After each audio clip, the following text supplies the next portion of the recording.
réadaptés avec un petit nouveau-né à la maison. On peut prier pour eux certainement. Ce matin, on va continuer notre série dans l'Évangile de Luc.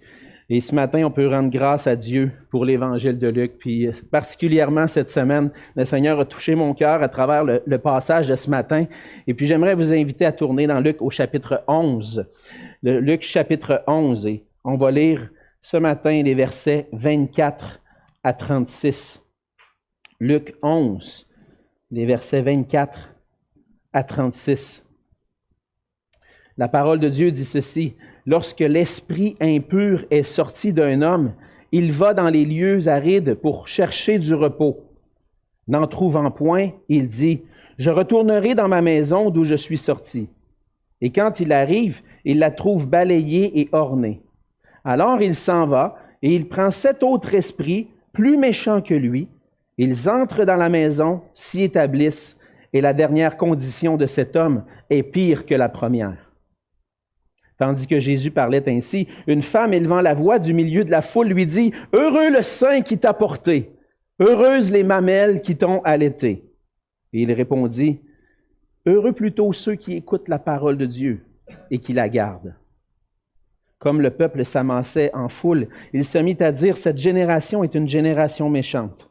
Elle demande un miracle. Il ne lui sera donné d'autre miracle que celui de Jonas. Car de même que Jonas fut un signe pour les Ninivites, de même le Fils de l'homme en sera un pour cette génération. La reine du Midi se lèvera au jour du jugement avec les hommes de cette génération et les condamnera, parce qu'elle vint des extrémités de la terre pour entendre la sagesse de Salomon. Et voici, il y a ici plus que Salomon. Les hommes de Ninive se lèveront au jour du jugement avec cette génération et la condamneront parce qu'ils se repentirent à la prédication de Jonas. Et voici, il y a ici plus que Jonas. Personne n'allume une lampe pour la mettre dans un lieu caché ou sous le boisseau, mais on la met sur le chandelier afin que ceux qui entrent voient la lumière. Ton œil est la lampe de ton corps. Lorsque ton œil est en bon état, tout ton corps est éclairé. Mais lorsque ton œil est en mauvais état, ton corps est dans les ténèbres. Prends donc garde que la lumière qui est en toi ne soit ténèbres. Si donc tout ton corps est éclairé n'ayant aucune partie dans les ténèbres, il sera entièrement éclairé, comme lorsque la lampe t'éclaire de sa lumière. » On va se courber dans un mot de prière. Mais Seigneur notre Dieu, on vient devant toi ce matin en élevant vers toi des actions de grâce, Seigneur, pour le privilège que l'on a de pouvoir être ensemble ce matin, de pouvoir être réunis, mais aussi, Seigneur, pour ta parole que tu nous as laissée. Seigneur, ta précieuse parole qui vient, qui parle à nos cœurs et qui nous restaure, qui nous affermit dans notre foi, Seigneur. Qu'est-ce qu'on ferait sans toi, sans cette parole qui nous fortifie, qui nous édifie chaque jour, Seigneur?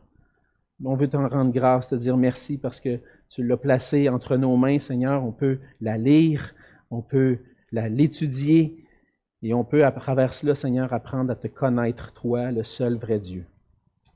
Seigneur, ce matin, ma prière, c'est que tu puisses te faire connaître à nous à travers ce passage, qui semble un peu peut-être difficile à comprendre, mais Seigneur, par la grâce de ton Esprit, donne-nous de comprendre ce que tu veux nous enseigner à nous aujourd'hui. Puisses-tu nous donner des cœurs ouverts à ta parole.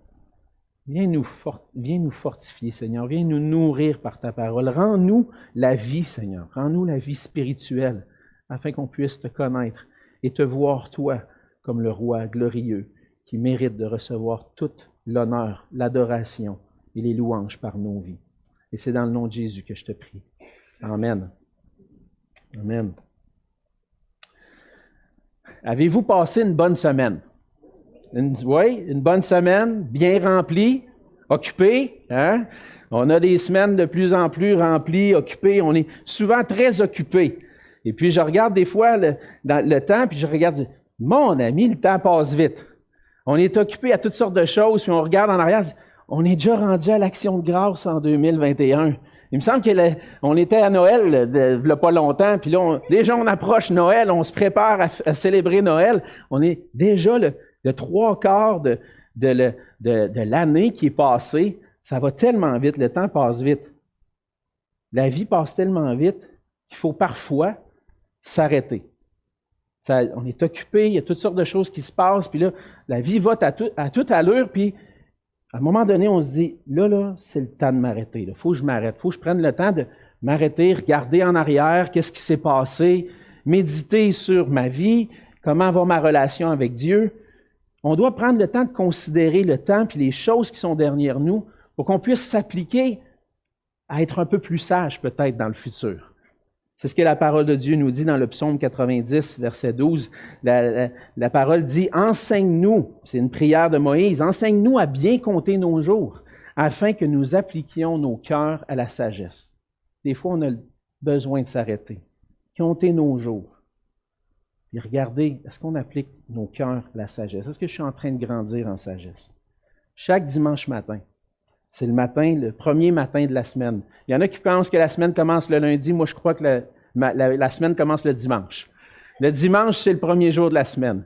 Puis on prend le dimanche matin, puis on le met à part, puis on dit, « Seigneur, je veux prendre ce temps-là en début de semaine pour être avec toi. » Puis ce qu'on fait en Église chaque semaine, c'est ça. C'est d'être ensemble et de dire, Seigneur, on consacre cette première partie de notre semaine pour être avec toi, pour entendre nous parler, pour t'entendre, pour goûter la grâce de ce temps ensemble avec toi. Mais souvent, le dimanche, ou même pendant la semaine, s'arrêter pour écouter la parole de Dieu, ça devient comme une routine. Ça fait partie des habitudes de la semaine. Puis on fonctionne comme un peu sur le cruise control, hein? Le régulateur de vitesse. Quand on est en auto puis on veut pas trop être un peu plus tranquille, on met le régulateur de vitesse, on est sûr peut-être que si on le met trop vite, on ne respectera pas la limite. Moi, je le mets pour être sûr que je ne vais pas trop dépasser la limite. On met le régulateur de vitesse, puis là, on se laisse aller. Mais des fois, notre vie est comme sur le cruise control, comme ça. On se laisse aller. La vie continue. Et on ne se rend pas compte qu'on vient le dimanche matin pour écouter la parole de Dieu. Puis est-ce qu'on est en train d'écouter la parole de Dieu pour qu'elle puisse changer quelque chose à ma vie, pour qu'elle puisse me transformer? Et ce matin, j'aimerais particulièrement vous demander d'être attentif. Je fais exprès pour mettre un accent particulier sur ce temps-là, pour dire, prenons le temps d'écouter ce que le Seigneur a à dire. Prenons le temps d'écouter ce que Jésus veut nous dire, pour qu'on puisse le méditer ensemble et l'appliquer à nos cœurs. Dans le passage de ce matin, on voit Jésus donner des enseignements à la foule. Mais des enseignements qui, pour ma part, pendant longtemps, je me posais des questions. Qu'est-ce que ça veut dire, ça? Un démon qui est chassé, puis là, il s'en va dans le désert, puis il revient, puis il vient prendre la maison. C'était des passages un peu obscurs pour moi. Puis par la grâce de Dieu, en étudiant les Écritures, le Seigneur m'a éclairé, m'a fait voir que cet enseignement-là, qui peut peut-être paraître obscur, est tellement important pour nous. Tellement important. Et tout le passage ce matin est important. Puis je veux qu'on prenne le temps de méditer, d'écouter attentivement. La manière dont l'Évangile de Luc est écrit, il y a une structure qui est un peu chronologique, qui relate les événements de Jésus en deux grandes parties. Premièrement, on a les récits de la Nativité, mais après ça, le ministère de Jésus en Galilée, et ensuite, dans sa route vers Jérusalem. Et là, dans cette chronologie-là que Luc a instaurée, on est dans cette partie-là où Jésus s'en va vers Jérusalem pour être livré entre les mains des pécheurs. Mais à travers cette structure-là, Luc lui-même a décidé d'insérer d'autres événements qui ne sont pas nécessairement sur le chemin vers Jérusalem, mais qui vont avec le thème qui est abordé. Et ce matin, peut-être que c'est des choses qui se sont passées, des événements qui se sont passés alors que Jésus est en chemin vers Jérusalem, mais ça peut s'être passé aussi à d'autres moments de son ministère en Galilée et que Luc a jugé bon de simplement ajouter cet enseignement-là parce qu'il était dans une thématique. Et la semaine dernière, on a vu que Jésus s'est défendu de son ministère. Il s'est défendu de son ministère, que son ministère venait réellement de Dieu, alors que des gens sont en train de l'accuser, qui chasse des démons par le prince des démons, par Satan, par la force de Satan qui chasse les démons. Et Jésus défend ce ministère-là. Et le passage d'aujourd'hui a un lien très étroit avec ce qu'on a vu la semaine dernière. Il ne faut pas les séparer, il faut les garder ensemble. Il faut garder à l'esprit ce passage où Jésus dit, à la fin du verset 23, « Celui qui n'est pas avec moi est contre moi, et celui qui n'assemble pas avec moi disperse. » Jésus continue avec des mises en garde dans le passage de ce matin. Des mises en garde importantes sur notre attitude et la façon dont son ministère est reçu. Et au travers du passage de ce matin, Jésus nous rappelle que pour goûter la bénédiction de la vie éternelle, nous devons recevoir et obéir à la parole de Dieu manifestée en Jésus-Christ. Si tu veux goûter la bénédiction, tu dois réaliser, contempler qui est Jésus, qui est venu manifester la parole. Et on voit à travers toutes les positions, les opinions que les gens peuvent avoir sur Jésus, concernant son ministère, Jésus nous rappelle deux vérités importantes sur comment ce ministère-là est perçu et deux vérités importantes sur la façon dont on reçoit le ministère. La première vérité qu'on voit dans le passage de ce matin, c'est que le jugement est certain pour ceux qui ne reçoivent pas la parole de Jésus. Jésus, comme je l'ai mentionné, vient de chasser des démons, un démon en particulier. Puis il y en a qui vont l'accuser de faire de l'exorcisme par la puissance des ténèbres, par la puissance de Satan. Et Jésus dit, ça n'a pas de bon sens votre raisonnement. Un royaume ne peut pas s'élever contre lui-même, puis sinon il va être détruit. Donc, ce n'est pas par la puissance de Satan que je fais ces choses-là, mais c'est par la puissance de Dieu. Mais il démontrait à travers ça, ceux qui l'accusent, ceux qui ont dit que c'était par Satan, il démontrait à travers ça, avec le commentaire qu'on voit de Jésus, qui n'était pas avec Jésus, qui ne recevait pas le ministère de Jésus comme il devait être reçu. Et ce qu'on voit à travers ça, c'est que lorsque Jésus est venu dans son ministère, Jésus est venu, et on a vu déjà plusieurs récits de moments où Jésus a chassé des démons, et chassé des démons de personnes. Et lorsque Jésus a chassé des démons, les démons s'en allaient à un autre endroit que dans la personne. Et puis, au verset 24 à 26, Jésus nous dit que, en quelque sorte, lorsque les démons sortent, ils s'en vont à un endroit où ils cherchent de trouver le repos, où ils vont, entre autres, dans les déserts pour trouver du repos. Et puis, à travers cet enseignement-là, Jésus est en train de dire, le royaume de Dieu est venu. Le royaume de Dieu s'est approché de vous. Les démons sont chassés, et puis il montre par là que le royaume de Dieu est venu. Par contre, lorsque Jésus vient, et puis qu'il vient pour manifester la puissance du royaume de Dieu, des puissances des ténèbres sont détruites, comment je pourrais dire, leur puissance est anéantie parce que Jésus est présent. Mais il y a un problème. Comment reçois-tu cette puissance de Dieu qui est manifestée? Les Juifs sont là, voient le miracle, voient des démons chassés. Et puis, en quelque sorte, ça montre que Jésus est là, manifeste le royaume de Dieu. Mais si tu ne remplaces pas en toi la puissance de Dieu par la parole de Dieu, il va arriver quelque chose d'encore pire. Lorsque Jésus raconte, il dit lorsqu'un démon quitte une personne, il peut revenir pour empirer sa situation. Le démon quitte pour chercher un lieu de repos, mais il n'en trouve pas. Fait qu'il revient dans sa maison, là il trouve que, OK, ça a été mis en ordre. Mais est-ce qu'il y a quelque chose qui a remplacé la présence du démon dans la vie de cette personne-là? Est-ce que la parole de Dieu a été acceptée? Est-ce que la parole de Jésus a été acceptée? Et si la maison est restée vide, il y a de la place encore pour la puissance de Satan de venir faire son œuvre. Et là, le démon va chercher 7 autres démons, plus méchants que lui. Le nombre 7 n'est pas nécessairement une précision, mais plutôt pour montrer la totalité de la méchanceté qui peut arriver. Et ce démon-là s'en va, prend d'autres démons et vient prendre possession, reprendre la place. Et là, Jésus dit, la condition de cette personne est pire que la première. Parce que là où le royaume de Dieu a paru, le royaume de Dieu n'a pas pris sa place. la personne a laissé cette place vide. Et en quelque sorte, ce que Jésus est en train de dire, on a besoin de remplacer le vide qui vient dans notre cœur lorsque la puissance de Dieu vient en nous.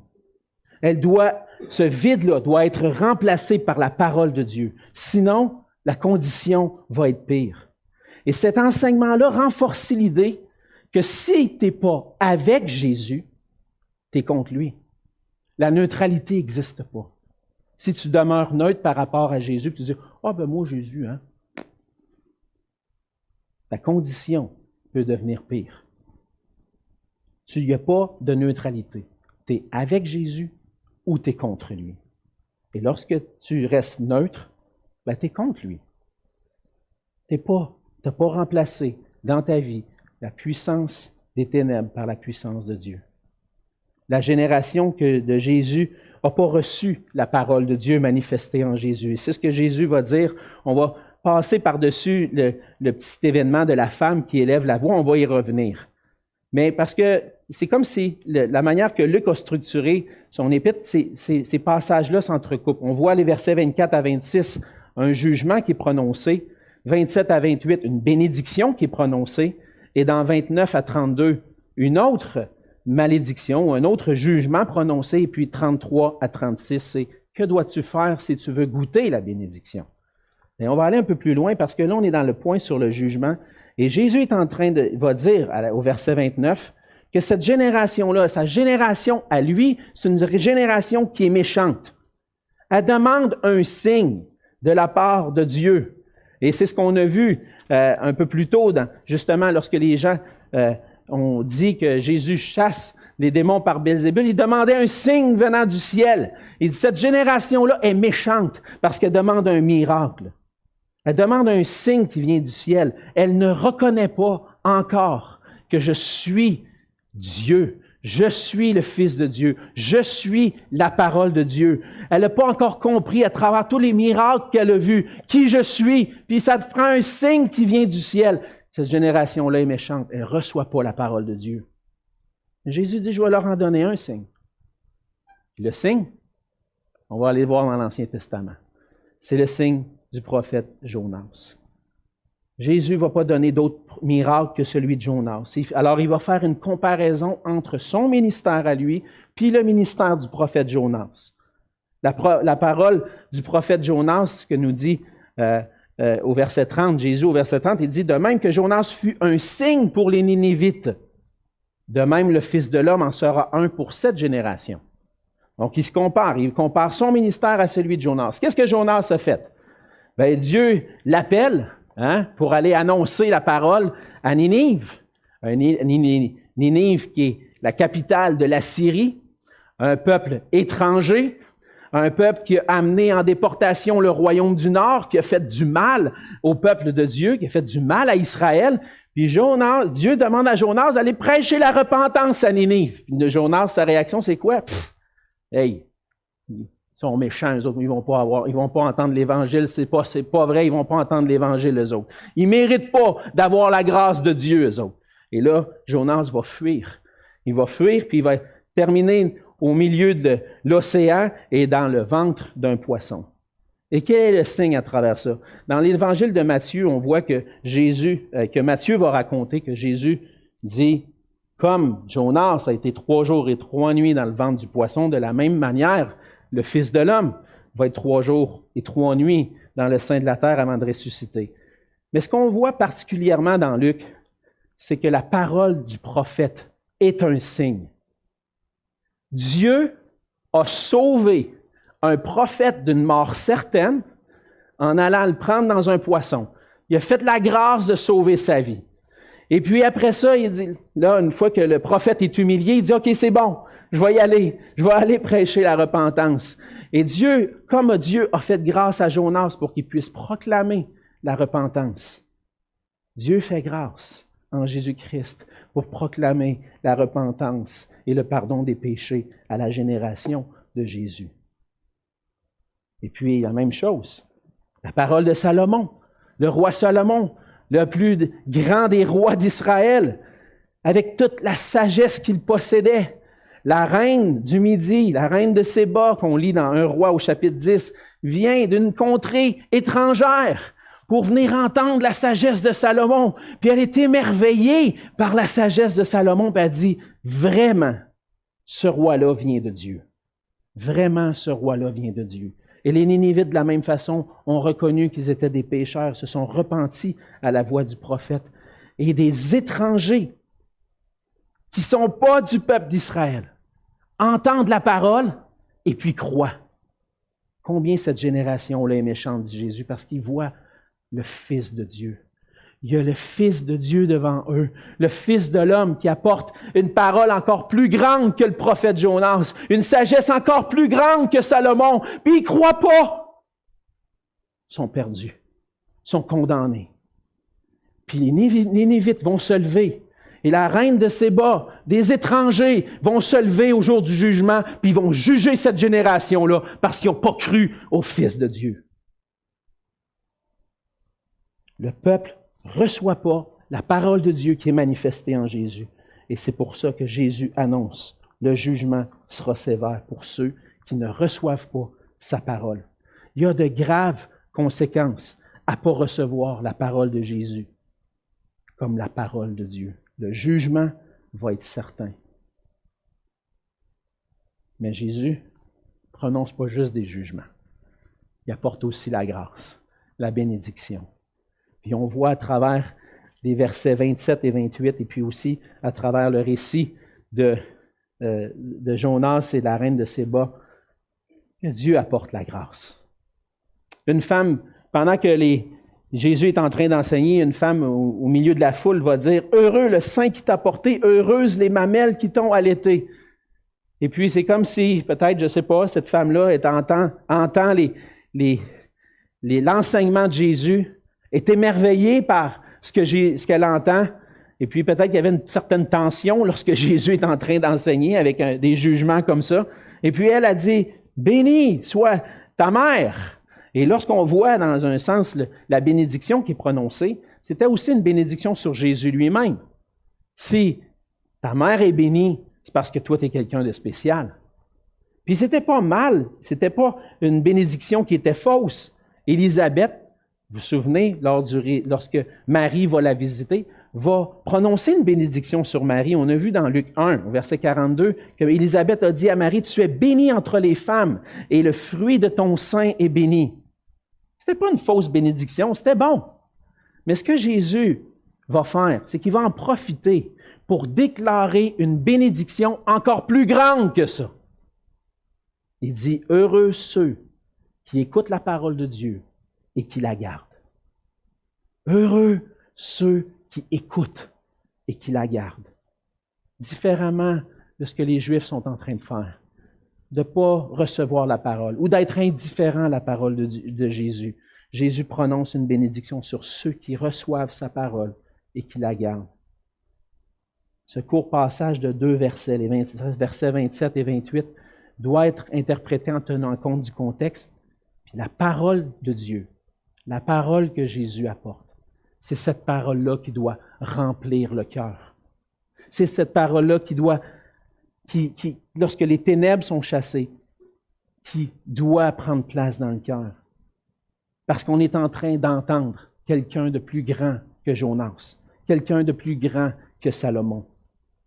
Lorsque Jésus fait cette déclaration-là, de bénédiction envers ceux qui écoutent sa parole et qui la gardent, on doit comprendre qu'il est lui-même la parole de Dieu. Contrairement à Jonas, que Jonas a annoncé la parole, Jésus vient pour annoncer la parole de Dieu, évidemment, mais c'est encore plus grand. Pourquoi? Parce que Jésus est lui-même la parole de Dieu. Il ne fait pas seulement apporter la parole, lui est la parole. Et pour goûter la vraie bénédiction, le pardon de nos péchés, la vie éternelle, on doit le reconnaître, lui, comme Sauveur, Seigneur, comme la parole qui doit venir prendre place dans notre cœur et nous soumettre à lui entièrement. As-tu reconnu Jésus comme la parole de Dieu? Le problème, c'est que les Juifs du temps de Jésus n'ont pas voulu se soumettre à lui.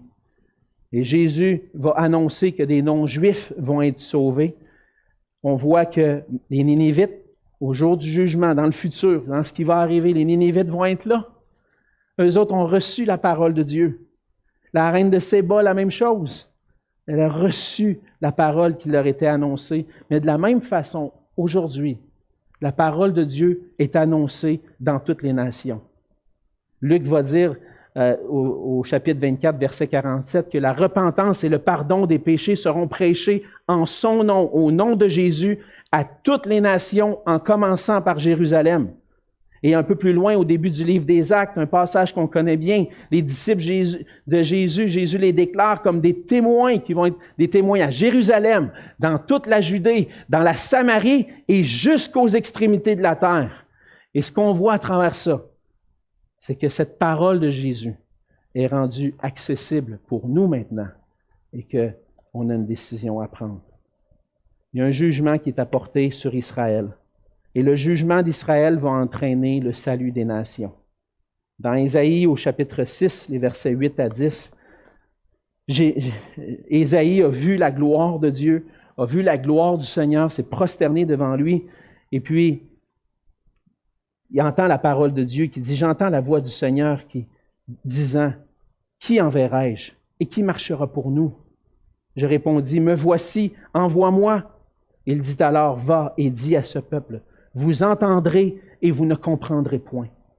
Vous verrez et vous ne saisirez point.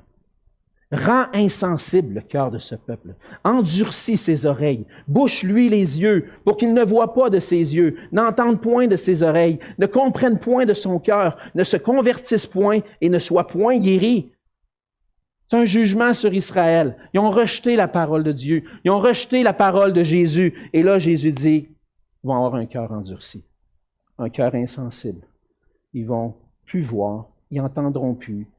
Ils n'auront pas accès à mon salut. Et ça, on sait que c'est pour un temps. Le temps où Dieu permet aux nations d'entendre l'Évangile. L'endurcissement d'Israël ouvre la porte aux nations pour être sauvées. Et on voit dans Ésaïe 49, verset 6, l'Éternel qui dit à son serviteur, je pense qu'il parle au Messie, il dit, « C'est peu que tu sois mon serviteur pour relever les tribus de Jacob et pour ramener les restes d'Israël. Je t'établis pour être la lumière des nations, pour porter mon salut jusqu'aux extrémités de la terre. » À la fin du ministère de Jésus, le Saint-Esprit est venu sur les disciples de Jésus et c'est ça qui se passe encore aujourd'hui. Le salut en Jésus-Christ est proclamé par toute la terre.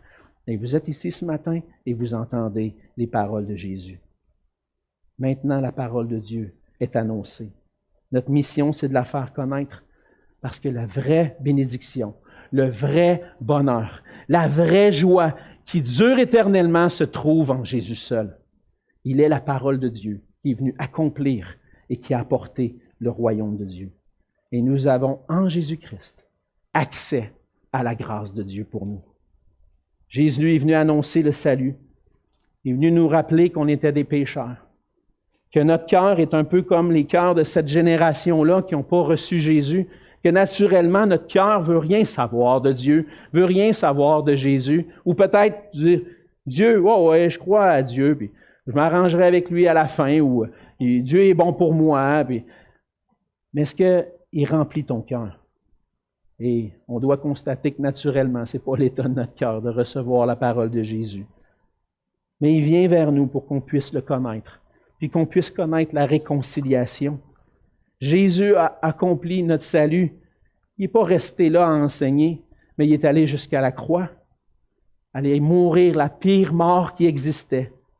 Puis d'un point de vue humain ou d'un point de vue historique, parce que les historiens vont croire à cet événement-là, qu'un Jésus un jour a existé, qui est mort sur une croix, et il a été rejeté par les hommes de sa génération parce qu'ils n'ont pas reçu la parole. C'est vrai, c'est un moment historique, et plusieurs peuvent le voir comme un moment historique. Mais c'est plus que simplement un moment historique. C'est Dieu qui est en train d'accomplir son plan de salut pour tous les hommes. Et du point de vue divin, d'un point de vue théologique, il accomplit ce qui est nécessaire pour le pardon de nos péchés à la croix. C'est plus qu'il a été rejeté. Oui, il a été rejeté, mais il a pris sur lui nos péchés. Il a été puni à notre place pour qu'on puisse avoir la réconciliation avec Dieu. pour que par son sacrifice, les ennemis de Dieu puissent être réconciliés avec Dieu par la mort de son Fils. Pour qu'on puisse recevoir cette parole, puis goûter la plus grande bénédiction qui soit, on doit écouter et garder la parole de Jésus. Parce que la bénédiction de la vie éternelle est pour ceux qui placent leur confiance en la parole de Jésus et qui la mettent en pratique. Alors, ça nous amène à notre dernière section du message de ce matin. On est placé devant un choix. Qu'allons-nous faire de la parole de Dieu manifestée en Jésus? Et c'est un peu ce que la dernière parabole va enseigner dans les versets 33 à 36. Jésus parle d'une lumière. Il dit, il n'y a personne qui va allumer une lampe pour la mettre dans un lieu caché. Moi, quand j'allume la lumière chez moi, je ne m'en vais pas mettre quelque chose par-dessus la lumière. Non, j'ai décidé d'allumer la lumière parce que je veux voir quelque chose. Fait qu'il n'y a personne, c'est impensable, c'est insensé de dire j'allume la lumière, je vais aller couvrir la lumière. Je ne veux pas l'avoir. Non, je viens de l'allumer. Si je l'ai allumé, c'est parce que je veux voir. Hein? C'est simple. Il dit, on ne la met pas sur le boisseau, on la met sur le chandelier. À la maison, on a nos lampes, on allume ça, puis on voit, ça éclaire. On veut voir la lumière, on veut voir ce qui est devant nous. Jésus vient, comme la parole de Dieu, la lumière qui vient éclairer nos vies. Par contre, il est possible qu'on ait un problème de perception. C'est ça que Jésus va adresser. La lumière peut être là. Mais est-ce que je vois réellement bien? Est-ce que je perçois bien cette lumière-là? Si notre œil est en mauvais état, dit Jésus, ton œil est la lampe de ton corps. Lorsque ton œil est en bon état, tout ton corps est éclairé, mais lorsque ton œil est en mauvais état, ton corps est dans les ténèbres. Si j'enlève mes lunettes, je ne peux plus vous voir. Je vous vois. Je vois qu'il y a des gens. Mais je ne serais pas capable même de dire, là je sais que c'est Karine qui est là, mais je ne serais pas capable de dire que c'est Karine. Je ne la vois pas. Je vois les gens, la pièce est éclairée, je vois des gens devant moi, mais j'ai un problème de perception. Je ne suis pas capable de voir réellement qui est devant moi. Parce que je suis myope. J'ai besoin d'une lunette qui vient corriger ma vue pour que je puisse vous voir et dire, ah, allô Julia, allô Claire, allô Claire, allô Laurent, bonjour Gisèle. Ah, là je vois réellement qui est devant moi. Et Jésus va donner une mise en garde. Est-ce que ton œil est en mauvais état? Perçois-tu réellement qui je suis? La lumière est là, ça l'éclaire. Est-ce que j'ai vu la gloire du Seigneur comme on l'a chanté tantôt? Mes yeux ont vu la gloire du Seigneur. Est-ce que je l'ai contemplé, cette gloire-là? Est-ce que j'ai vu en Jésus-Christ le roi glorieux qui vient pour mon salut? Est-ce que je le vois, lui, comme le Dieu éternel qui vient pour nous sauver? Et là, la lumière peut venir, mais la lumière ne suffit pas. J'ai besoin des bons yeux pour voir et percevoir qui est cette lumière-là et la gloire de cette lumière-là. Et Jésus nous met en garde au verset 35. Prends garde que la lumière qui est en toi ne soit ténèbres. Parce que si tu ne vois pas la gloire de Dieu en Jésus-Christ, si tu ne crois pas qu'il est la parole de Dieu, tu as un problème de perception, puis tu es encore dans les ténèbres. As-tu reconnu qui est Jésus? Avoir des mauvais yeux, c'est comme s'il n'y avait pas de lumière. Alors, il ne suffit pas d'avoir la lumière de la parole. Il faut que les yeux de notre cœur soient dans un bon état. Et comment je m'assure que la lumière ne soit pas ténèbres en moi? Et ça, c'est le rôle de l'Esprit de Dieu. C'est l'Esprit de Dieu qui vient faire son œuvre en moi pour m'illuminer, pour me donner les bonnes lunettes, pour voir que Jésus, qui il est réellement, qu'il est le roi glorieux. Et c'est lui qui me permet de reconnaître que Jésus-Christ, c'est la parole de Dieu incarnée, qu'il est le Sauveur, qu'il est le roi qui apporte la vérité. Et si tu ne vois pas encore Jésus comme ton roi, comme ton Sauveur, comme ton Seigneur, et peut-être que tu es chrétien depuis plusieurs années, puis des fois, peut-être que la gloire de Jésus a diminué à tes yeux. Peut-être qu'il y a d'autres choses dans ta vie qui ont pris la place de Jésus. puis tu places ta confiance en autre chose que Jésus? Est-ce que la gloire de Jésus a diminué à tes yeux? Prends garde à la façon dont tu regardes. Et si tu n'as pas encore réalisé ou si tu es arrivé à un point dans ta vie où tu ne vois pas la gloire de Jésus, il y a juste l'Esprit de Dieu qui peut faire ça. Mais Jésus nous donne une promesse dans Luc 11, verset 13.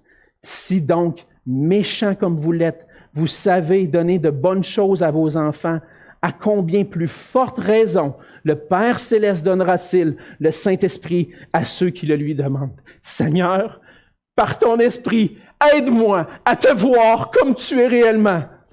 Parce que sans toi, je ne peux pas. Je suis perdu sans toi. J'ai besoin de toi. Puis si tu es vraiment sincère dans ta démarche, va au Seigneur. Seigneur, par ton esprit, aide-moi à te voir glorieux. Aide-moi à te voir comme le trésor le plus précieux, puis que je puisse trouver en toi la bénédiction de la vie éternelle. On a besoin, frères et sœurs, des fois, de nettoyer nos lunettes. On a besoin que le Saint-Esprit vienne faire son œuvre en nous pour nettoyer nos lunettes, pour qu'on puisse voir Jésus comme glorieux. Sans ça, je suis perdu. Et si je veux goûter la bénédiction de la vie éternelle, je dois recevoir et obéir à la parole de Dieu manifestée en Jésus. Alors, il faut se rappeler qu'il y a un jugement qui est certain pour ceux qui n'auront pas vu qui est réellement Jésus.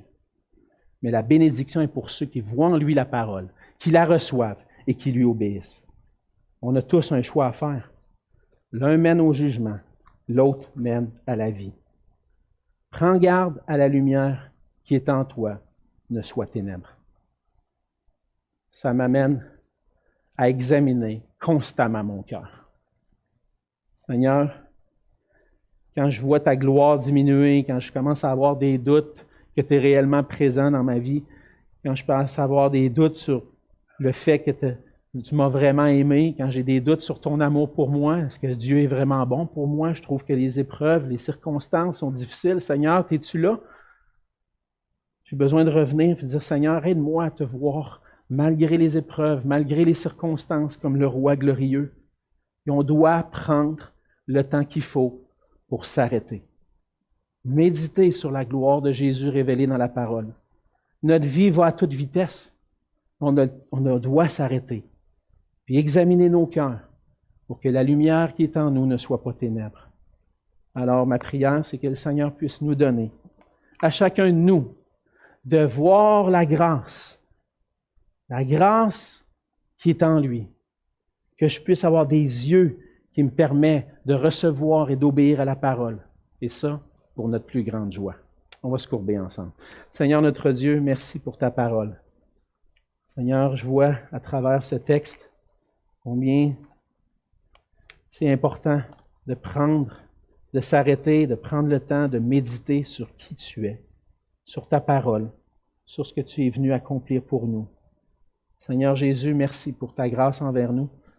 Merci, Seigneur Dieu, de nous donner aussi ton esprit qui nous aide à voir et à avoir les bonnes lunettes pour te voir, toi, comme le Seigneur glorieux. Seigneur, ma prière, c'est qu'on puisse prendre le temps de s'arrêter, de contempler qui tu es. Qu'on puisse avoir dans nos cœurs des cœurs remplis par toi. Qu'on ne puisse pas laisser un vide dans nos cœurs, mais que ce cœur soit rempli par toi, par ta parole. Aide-nous, Seigneur, à non seulement écouter ta parole, non seulement la recevoir, mais la recevoir avec obéissance. Aide-nous à t'obéir, à te glorifier, à te rendre toute la gloire, car toi seul es digne de recevoir l'honneur et la gloire pour l'éternité. Et c'est en Jésus qu'on te prie. Amen.